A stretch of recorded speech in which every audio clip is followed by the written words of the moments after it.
হাই friends, কি খবৰ তোমালোকৰ? মোৰ পিছফালৰ বেকগ্ৰাউণ্ডটো দেখি তোমালোকে নিশ্চয় এটা কথা ধৰিব পাৰিছা।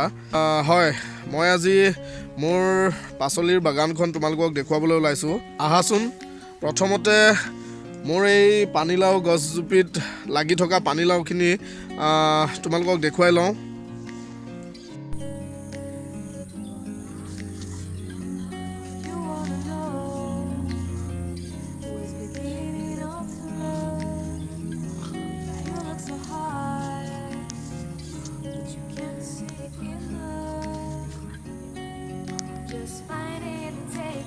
এইফালে আহাচোন। এইফালে এজোপা সুন্দৰকৈ তিতা কেৰেলা গছ আছে।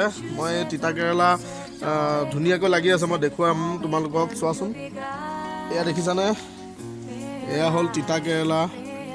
এয়া তিতা কেৰেলা সুন্দৰকৈ লাগি আছে। এইফালে আছে, এয়া তিতা কেৰেলা লাগি আছে। এয়া কোনো ধৰণৰ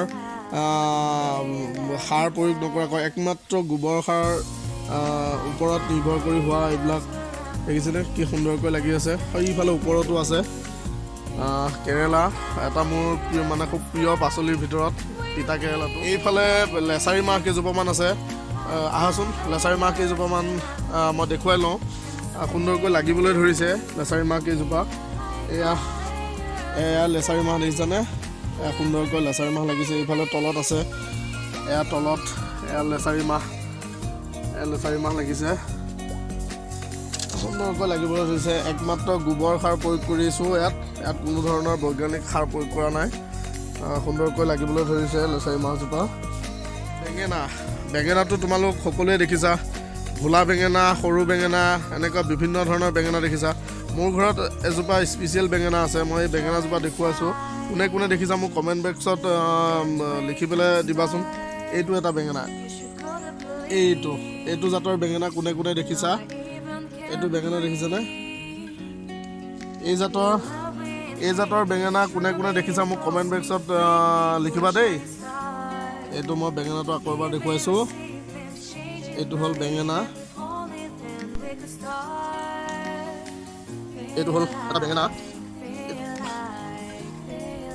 এইবাৰ সকলোতকৈ এটা জৰুৰী আৰু খুবেই জৰুৰী বস্তু এটা মই তোমালোকক দেখুৱাম। এই বস্তুটো এইটো কি বস্তু বাৰু? তোমালোকে কমেণ্ট বক্সত মোক লিখি জনাবাচোন কি বুলি কয়। এইটো দেখিছানে? খুব সুন্দৰ বস্তু এটা। মই নামটো নকওঁ। তোমালোক কোনে কোনে এই বস্তুটো চিনি পোৱা, কোনে কোনে খাই পাইছা, এই বস্তুটো মোক দেখুৱাবাচোন। মই ভালকৈ গছজোপা দেখুৱাবলৈ যত্ন কৰিম। এইয়া দেখিছানে কিমান সুন্দৰকৈ লাগিছে? এইটোহঁত কি বস্তু তোমালোক সকলোৱে জনাবা দেই।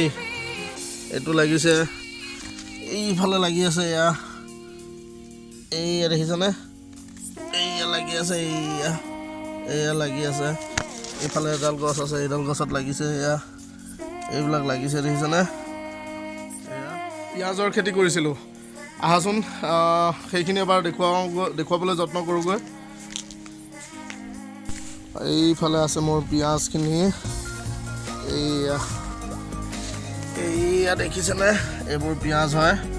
এয়া পিঁয়াজ ধুনীয়াকৈ হৈ আছে। এইবিলাক পিঁয়াজৰ নলা হয়। এইবিলাক পিঁয়াজ দেখিছেনে? এয়া সুন্দৰকৈ হৈ আছে পিঁয়াজ। এইবিলাক পিঁয়াজ এইবাৰ ইমান ভাল নহ'ল পিঁয়াজৰ খেতিটো। মই এটা পিঁয়াজ উঘলি দেখুৱাই দিছোঁ তোমালোকক। এইটো এয়া পিঁয়াজ। এয়া গছ মৰি গৈছে।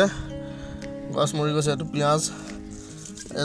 এজোপা এটা গছত এয়া আছে, গছডাল মৰা নাই। এইটো পিঁয়াজ এবাৰ সৰু সৰু হ'ল, ইমান ভাল নহ'ল পিঁয়াজ, কাৰণ শিল বৰষুণে গোটেইখিনি বেয়া কৰি পেলালে। শিল বৰষুণত চব নষ্ট। দেখুৱাবলৈ ওলাইছোঁ বিলাহী।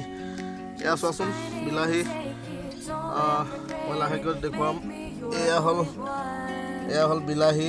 সুন্দৰকৈ লাগি আছে বিলাহী। প্ৰায় 10-12 জোপামান গছত ভৰপূৰকৈ লাগিছে।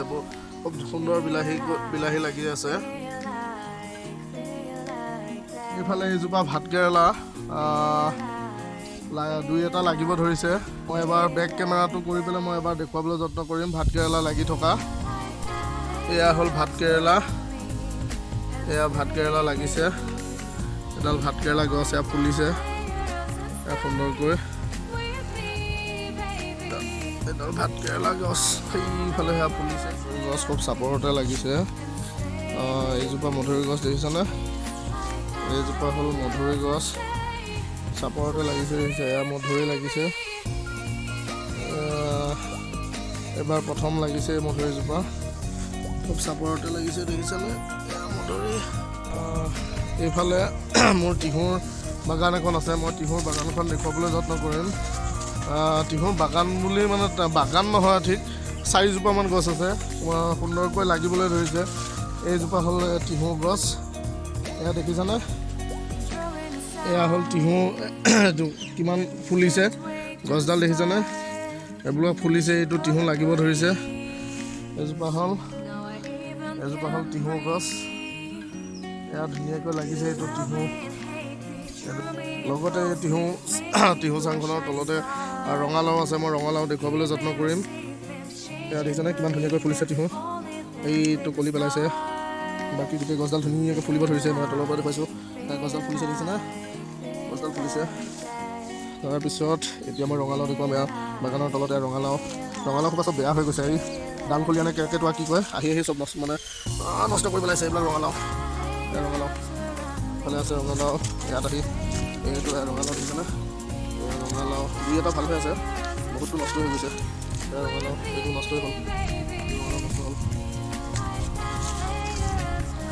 ভালে আছে নেকি এইটো কৰি পেলাইছে এইটো এটা ৰঙালাও ভালে আছে এইটো কথা জেগা বেয়াই হৈছে বোলা ইয়াত ডালফলীয়া আহি পুতি দিছে এইটো বেয়াই হৈছে বোলা এইফালে ৰঙালাও ইয়াত তিহু এজোপা গছো ফুলিছে এইফালে এজোপা গছ তিহু ফুলিছে লাগিব আৰু 2-3 দিনমানৰ পাছত হয়তো তোমালোকে বাৰু বজাৰ কৰি পাইছানে আৰু যদি পাইছা তেনেহ'লে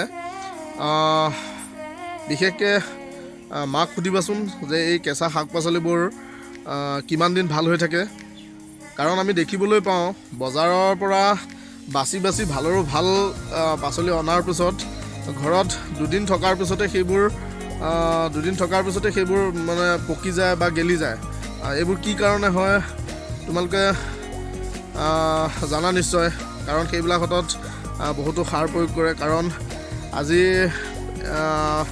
এনেকুৱা কিছুমান মেডিচিন ওলাইছে এজোপা গছ দুহাতমান হোৱাৰ পিছতে মেডিচিন মাৰাৰ লগে লগেই তাত ফুল ধৰিবলৈ আৰম্ভ কৰে কলি ওলাবলৈ আৰম্ভ কৰে গতিকে সেই বস্তুবোৰ মানে কিমান দিন ভাল হৈ থাকিব সেইটো নিজে উপলব্ধি কৰিব পাৰিব লাগে দিয়াচোন সেইকাৰণে মই ঘৰতে সৰুকৈ এখন পাচলিৰ বাগান প্ৰস্তুত কৰি লৈছোঁ এই বাগানখনত কমকৈ হ'লেও প্ৰতিবিধ পাচলি লগাইছোঁ গোবৰ সাৰ প্ৰয়োগ কৰিছোঁ সুন্দৰকৈ পাচলিবোৰ লাগিছে এয়া মোৰ পিছফালে এইটো পানীলাও ওলমি আছে জলকীয়া হৈছে বেঙেনা বিলাহী মই সকলোবোৰ ইতিমধ্যে দেখুৱাইছোঁ সকলোবোৰ গোবৰ সাৰ প্ৰয়োগ কৰি কৰা হৈছে গতিকে বজাৰৰ পৰা কিনি অনা আৰু মই নিজে ঘৰুৱাভাৱে কৰা এই পাচলিখিনিৰ মাজত আকাশ পাতাল পাৰ্থক্য গতিকে সকলোকে অনুৰোধ জনাইছোঁ অকণমান জেগা উলিয়াই অন্ততঃ নিজে 2-এবিধ পাচলি ঘৰতে কৰি ল'লে সকলোৰে কাৰণে সুবিধা হ'ব সেইকাৰণে সকলোকে অনুৰোধ কৰিছোঁ ফ্ৰেছ আৰু তাজা শাক পাচলি খাবলৈ যদি মন আছে তোমালোকে নিজৰ ঘৰতে অকণমান ঠাই উলিয়াই এখন পাচলিৰ বাগান প্ৰস্তুত কৰি লোৱা তাৰপিছত ফ্ৰেছ আৰু তাজা পাচলিৰ সোৱাদ লৈ থকা মোৰ দৰে শেষত ভিডিঅ'টো চাই কেনেকুৱা পালা সকলোকে জনাবলৈ অনুৰোধ জনালোঁ লগতে মোৰ চেনেলটো ছাবস্ক্ৰাইব কৰি কাষতে থকা ঘণ্টি বটনটো টিংকৈ বজাই দিবলৈ নাপাহৰিবা বাই বাই